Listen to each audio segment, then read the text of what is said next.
Well, hello everyone. My name is Regunberg.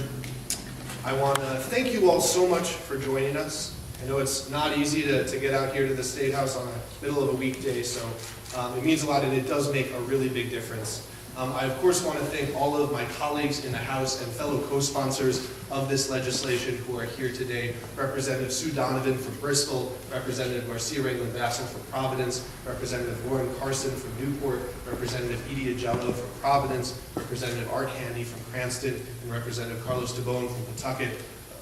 All across our state, a diverse collection of co-sponsors. And most of all, I really want to thank the members of the Energize Rhode Island Coalition who have put so much time and energy into making this bill one of the most thoughtful, the most balanced, the most well-designed pieces of legislation that I've ever been able to help put forward. So thank you for your work.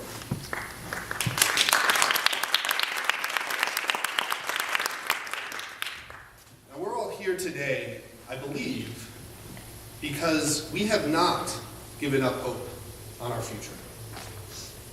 And we understand the incredibly high stakes of our action or our inaction when it comes to climate change. We know that climate change threatens each and every one of us. It threatens our beautiful bay. It threatens our beaches and our coastal communities. It threatens the clean air that we breathe. It threatens so many sectors of our economy, from tourism to the marine trades and more.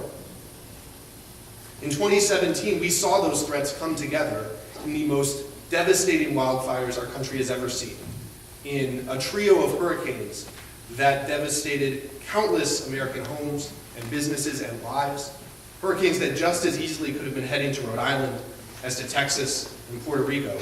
And we've seen the reality that here in this country, people are dying because of the lack of action on climate. Yet what did we hear last night at the State of the Union? We heard about, quote, beautiful clean coal, right? At this point, it should be very evident. If we want the kind of ambitious climate action that we need to secure a habitable world for our children, that action has to come from us. It has to come from the folks in this building. It's got to come from the states.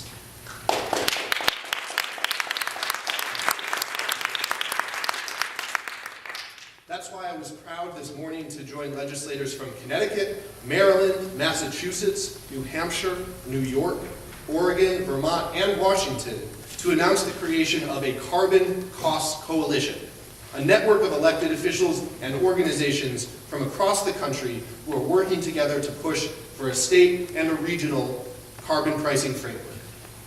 Now, the legislation that Senator Culkin and I are introducing today is our Rhode Island piece of that framework.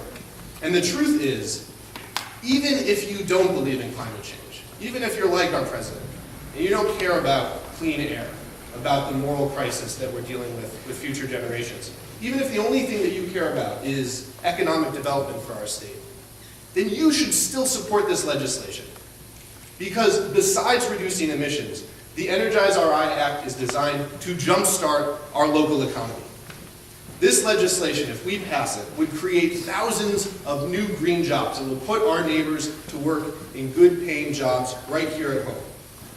It would strengthen our energy independence as a state that's at the end of the supply chain when it comes to energy, and create a pathway for reduced energy costs.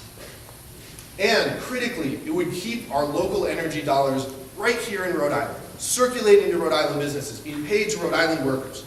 We all know that we don't produce fossil fuels here in Rhode Island, so every dollar right now, or over 90% of every dollar we spend on energy, we're sending that out of state. It's flying off to Pennsylvania, or Texas, or Saudi Arabia.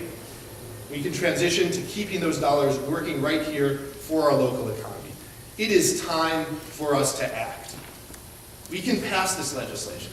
We can hold polluters accountable, invest in our communities, put Rhode Islanders to work, protect our clean air and water, and ensure that we can pass on to our children the same beautiful, wonderful state that we are all so blessed to enjoy today. It's possible, but it's not going to happen without a whole lot of work from all of us in this room. So I'm excited to keep working and fighting alongside each and every one of you. Thank you for being here.